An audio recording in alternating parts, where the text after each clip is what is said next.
Hai, bertemu kembali dengan saya Mary di channel The Mary Dete Show.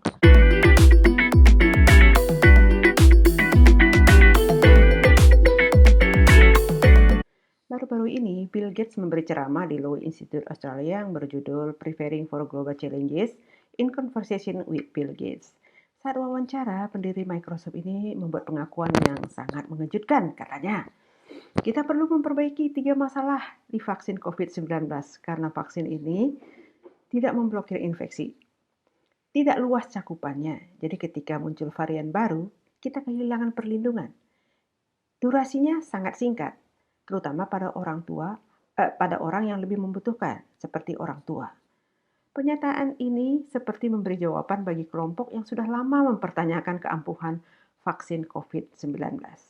Tentu yang selama ini ngebebek dengan narasi pemerintahan Gedung Putih, Joe Biden, dan perusahaan farmasi atau istilah di Amerika itu Big Pharma yang memproduksi vaksin kaget dan kecewa terhadap komentar Bill Gates ini.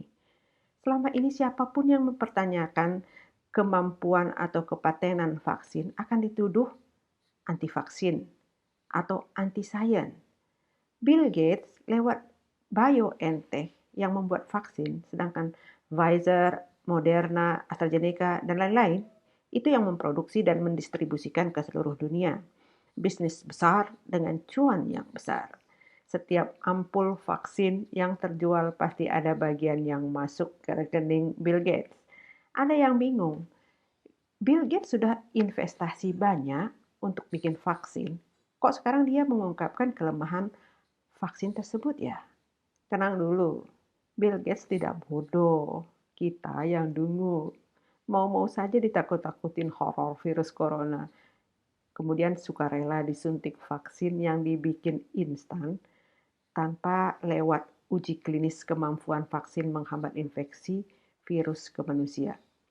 Oh, maaf, saya salah. Uji klinisnya ada kok, langsung ke manusia di seluruh dunia.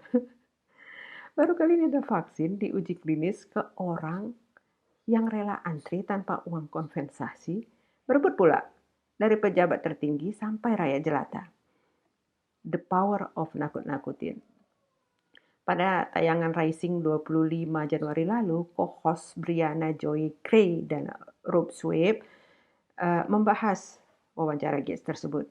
Kata Robbie, Bill Gates itu pendukung utama teknologi mRNA dengan berinvestasi di BioNTech yang mengembangkan vaksin mRNA untuk diproduksi Pfizer. Tapi dia menjual banyak sekali sahamnya.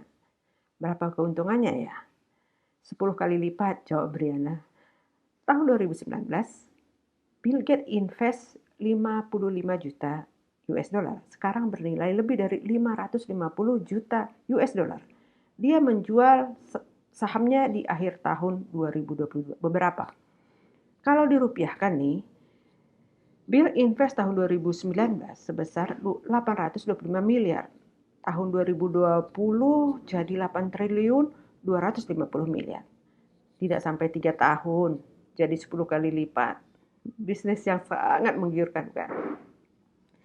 Kenapa dia jual sahamnya ya? Ya, mungkin dia sudah lihat ada gejala bahwa vaksinnya nggak paten.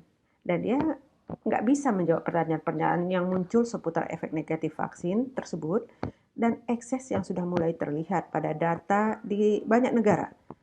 Banyak terjadi kematian mendadak.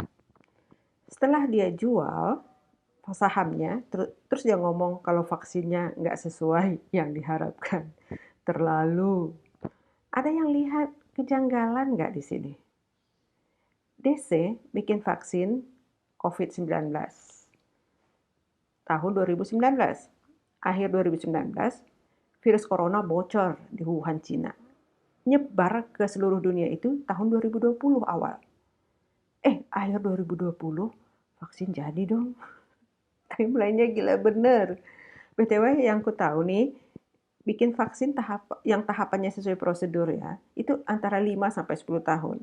Yang tercepat pun karena bikin vaksin sejenis hanya beda varian, itu sekitar 3 tahun. Jadi gimana nih? Vaksin dibikin sebelum atau sesudah virus nyebar? Oke, jangan lupa subscribe, like, comment, dan share ya. Bye.